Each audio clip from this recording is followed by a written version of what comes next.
코로나19의 신규 확진자 수 나흘 연속 두 자릿수를 유지했지만 연휴 기간에 진행된 조용한 전파 때문에 이후에 확진자가 크게 늘어날 수 있다는 우려도 나오고 있습니다. 다음 달 13일부터는 대중교통과 병원 등에서 마스크를 쓰지 않으면 최대 10만 원의 과태료가 부과될 수 있는데요. 코로나19 국내 소식 두 분과 짚어봅니다. 김경우 인제대 서울백병원 교수, 김수민 시사평론가 모셨습니다. 어서 오십시오. 오십시오. 예, 안녕하십니까. 네. 그러니까 오늘 0시 기준 어제 확진자를 보니까 64명, 거기에 국내 확진이 47명이에요. 그러니까 50명 밑으로 떨어졌잖아요.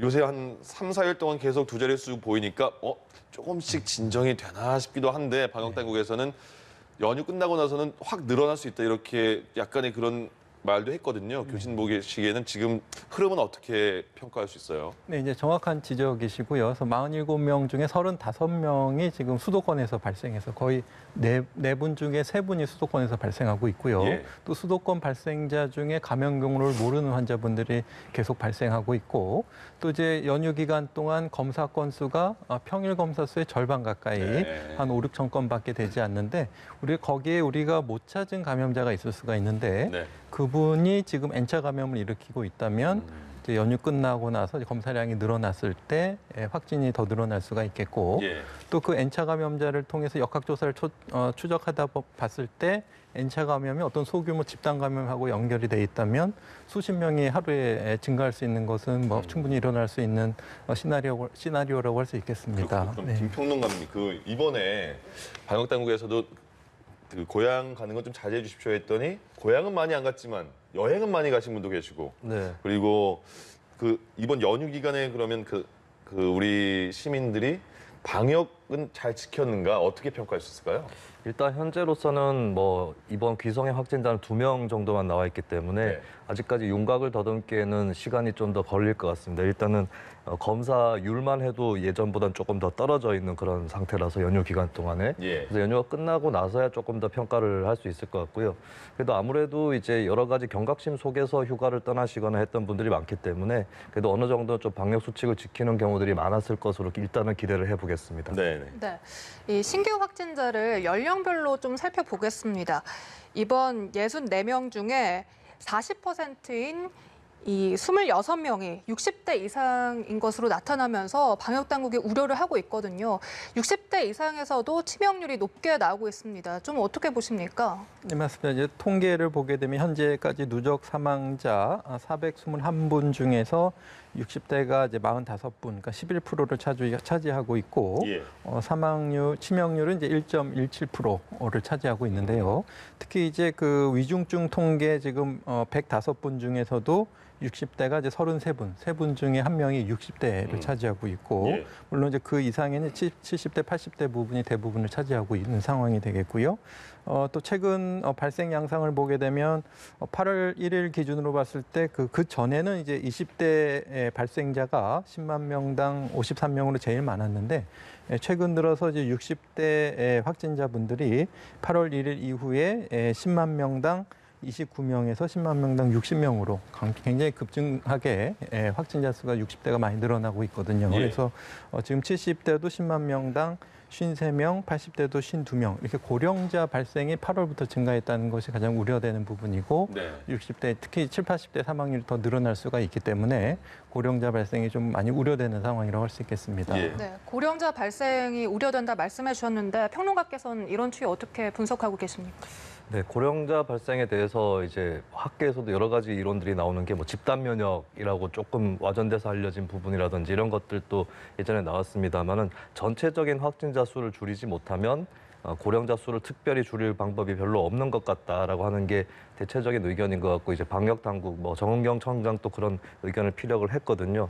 그래서 일단은 이제 이 노령자의 감염이 가장 크게 문제가 된다고 했을 때는 궁극적으로는 결국에 전체적인 감염률을 낮추는 것 외에는 아직까지 큰 방법이 보이지 않는다라고 하는 것이고 특히 이제 미국 같은 경우도 보면은 8월 중순 기준으로 요양시설의 감염률이 굉장히 높게 그렇게 또 드러나기도 했었습니다. 한국도 이제 그런 전철을 밟지 않도록 가능한 한 유념해서 대책을 마련하는 것이 가장 좋을 것 같습니다. 예.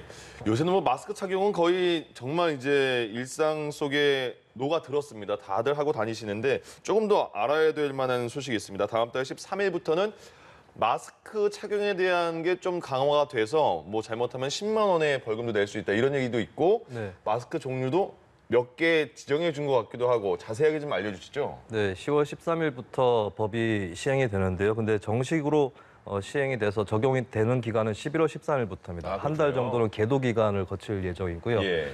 과태료 10만 원 이하가 부과가 될 예정인데 대중교통이라든지 의료시설, 또 요양시설이라든지 집회 시위 이런 곳에서는 반드시 적용을 해야 되는 내용이고요. 네. 만 14세 이상에게는 모두 다 적용이 되고 예외가 있다면 뭐 세면이라든지 취식 그리고 물속에서의 어떤 행위 이런 부분들 그러니까 마스크를 착용할 수 없는 행위에 대해서는 제외가 되고 예. 그리고 중간 단계로서 이제 사회적 거리두기 1단계, 2단계, 3단계에 맞춰서 예를 들면은 뭐 유흥주점에서는 반드시 써야 된다. 이게 1단계고요. 네.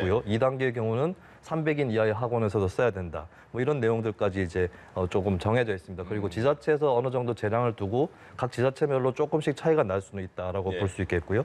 그리고 마스크를 어떤 걸 써도 되고 어떤 걸 안 써도 되느냐 이것도 기준이 나와 있습니다. 예. 써도 되는 것은 우리가 흔히 최근에 착용했었던 것들 뭐 비말 차단용이라든지 보건용, 수술용 이런 부분들까지 허용이 되고 불가피한 경우에는 천 마스크 또 포함이 됩니다. 일회용 마스크도 그렇고요. 네. 근데 이제 안 되는 게 뭐냐 이게 중요한데 네.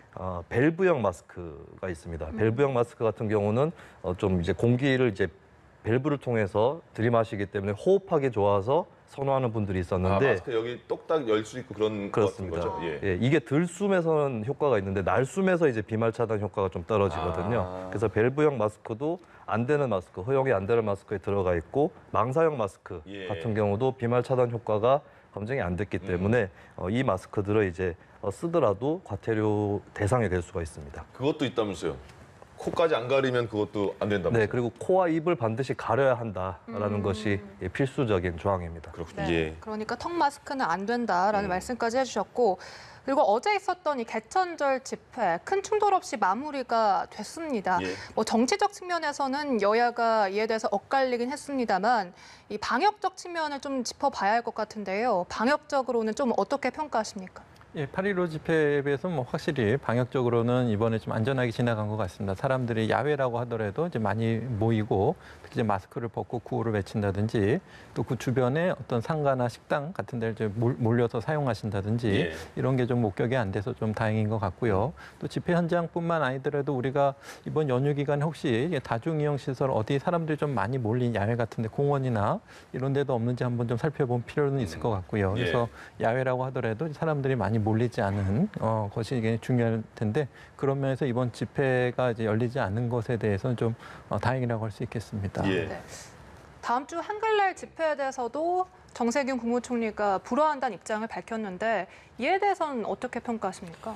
이번에 일단 대규모 집회를 금지한 것 자체는 방역의 원칙에서 전혀 무리가 없었다라고 봐야 될 것 같은데 좀 논란이 되는 것은 이제 굉장히 큰 광화문 광장이라는 하는 공간을 차벽으로 다 막고 이제 일반 통행도 금지가 됐다라고 하는 부분이거든요. 예. 이 부분은 이제 법조계에서도 헌법에 나와 있는 과잉 금지의 원칙을 위반한다라고 하는 의견도 상당히 많이 있고 예전에 이제 차벽을 2009년 6월쯤에 노무현 전 대통령 추모 관련한 그 행사를 차단하기 위해서 쳤다가 2011년에 위헌 판결이 난 적이 있습니다. 예. 그때 하고 이번 사례가 같다라고 얘기할 수는 없더라도 그렇다 할지라도 이렇게까지 봉쇄해야 되느냐 이 문제에 대해서는 좀 아직까지 풀리지 않은 난제가 있고 저는 이게 국제사회에서도 조명을 받을 수 있는 사안이라고 보이거든요.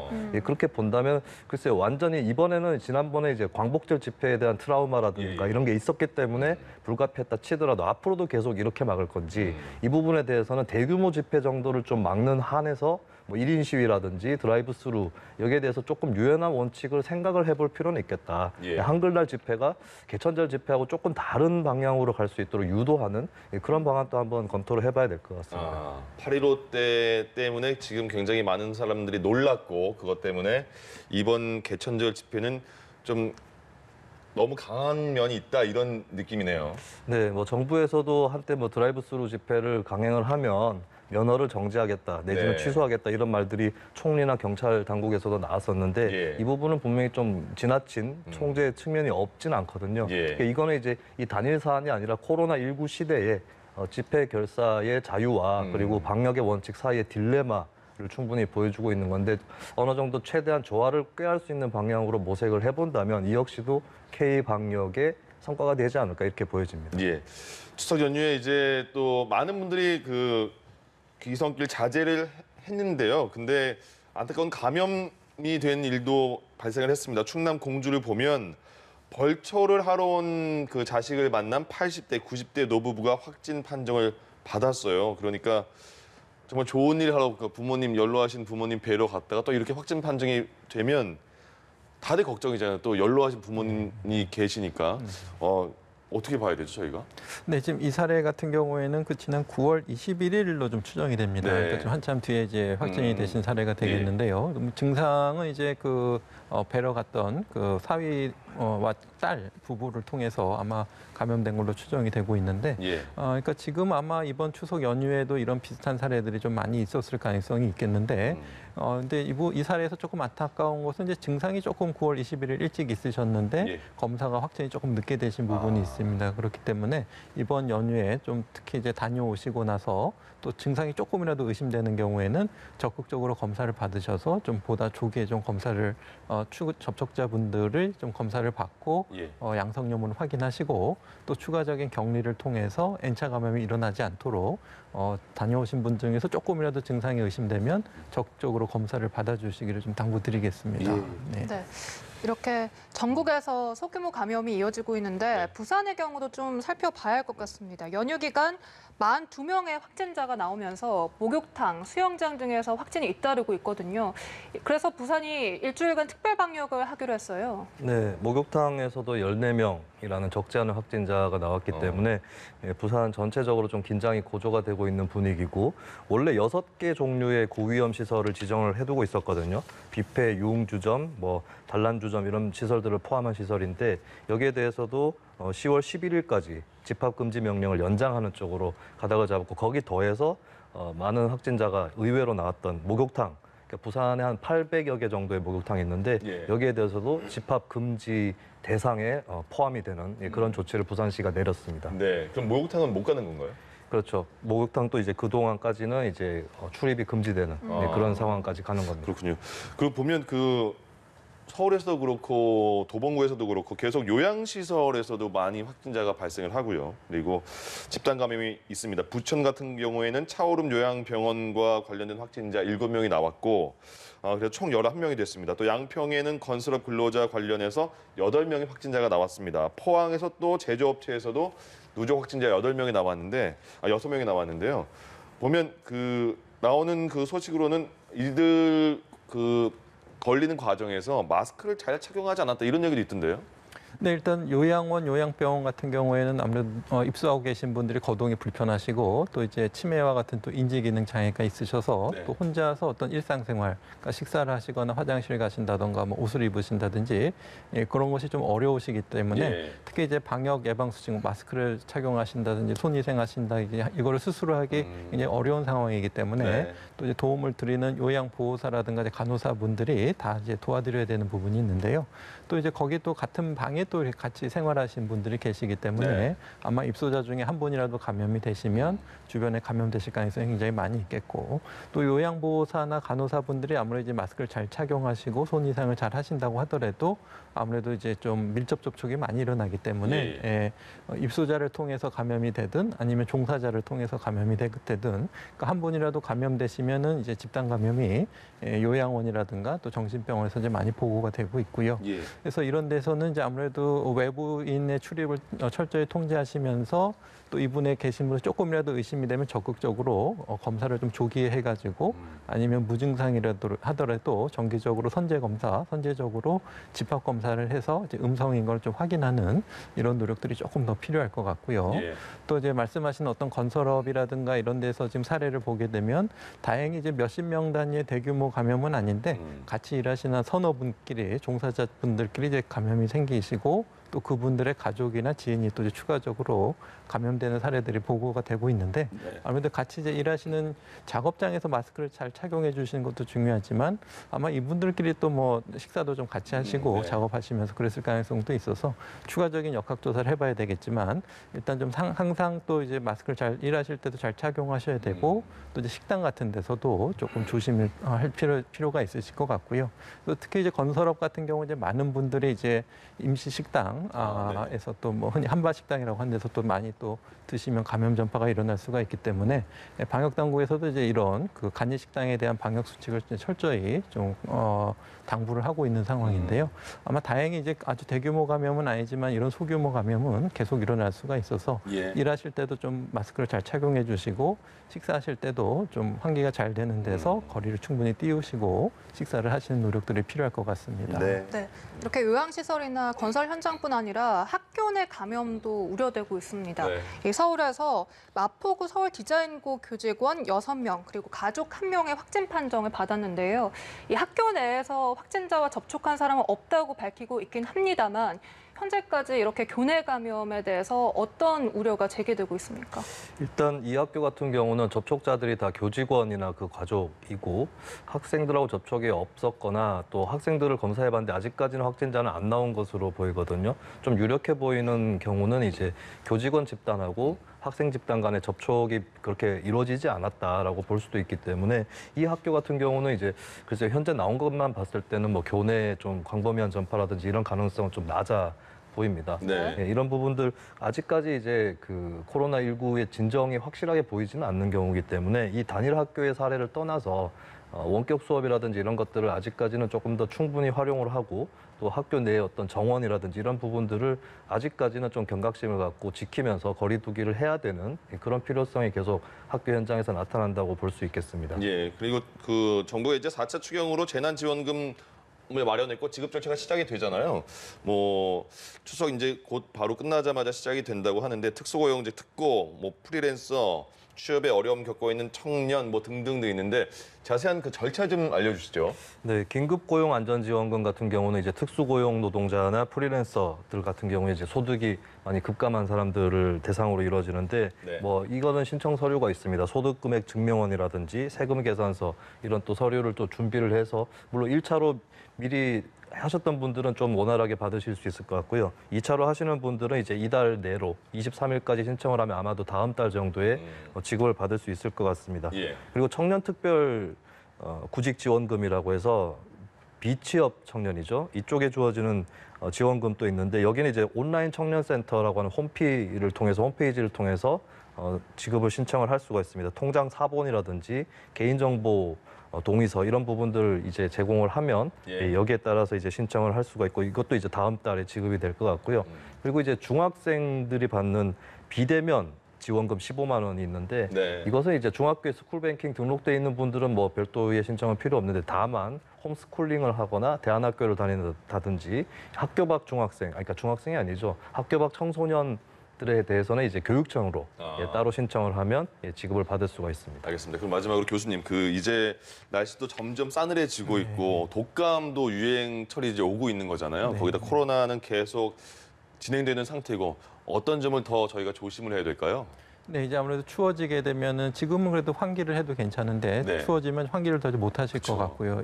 더 실내 생활이 더 많아질 텐데 이때 이제 감염 위험성이 굉장히 높아질 가능성이 높습니다. 그래서 물론 이제 마스크를 잘 착용하시면은 실내에서도 위험성이 낮아질 수가 있겠지만 실내에서 다 같이 식사를 하신다든지 차를 드신다든지 마스크를 벗는 상황에서는 그것이 어떤 설명의 자리가 되든 어떤 자리가 되든 간에 감염이 되실 수가 있거든요. 그렇기 때문에 지금 이제 최대한 그 실내 장소에서 마스크를 벗지 않는 노력들이 굉장히 필요하실 텐데 이제 마스크 착용 의무화가 되긴 했지만 그 법적으로 적용되는 장소가 아니라고 하더라도 또 대상자가 아니라고 하더라도 마스크는 항상 잘 착용해 주시는 노력이 필요할 것 같고요. 조금 더 이제 실내에서 좀 안전하게 식사를 할 수 있는 그런 어떤 기술이라 그럴까요? 이런 것들에 대해서 좀 고민이 필요할 것 같습니다. 이런 가림막 같은 것도 효과가 어느 정도 있는지 아니면 겨울에 실내 환기를 어떻게 하면 효율적으로 잘 할 수 있는지 이런 것들에 대한 고민과 연구들이 조금 과학적인 근거를 기반으로 해서 실내에서 다 같이 좀 식사를 해도 안전할 수 있는 이런 방법들을 겨울에 대비해서 좀 미리 준비해야 될 것 같습니다. 그러네요. 같이 밥 먹고 싶네요, 진짜. 예, 네, 알겠습니다. 알겠습니다. 김경우 인제대 서울백병원 교수, 김수민 시사평론가와 이야기 나눠봤습니다. 고맙습니다. 고맙습니다. 네, 감사합니다. 고맙습니다. 예.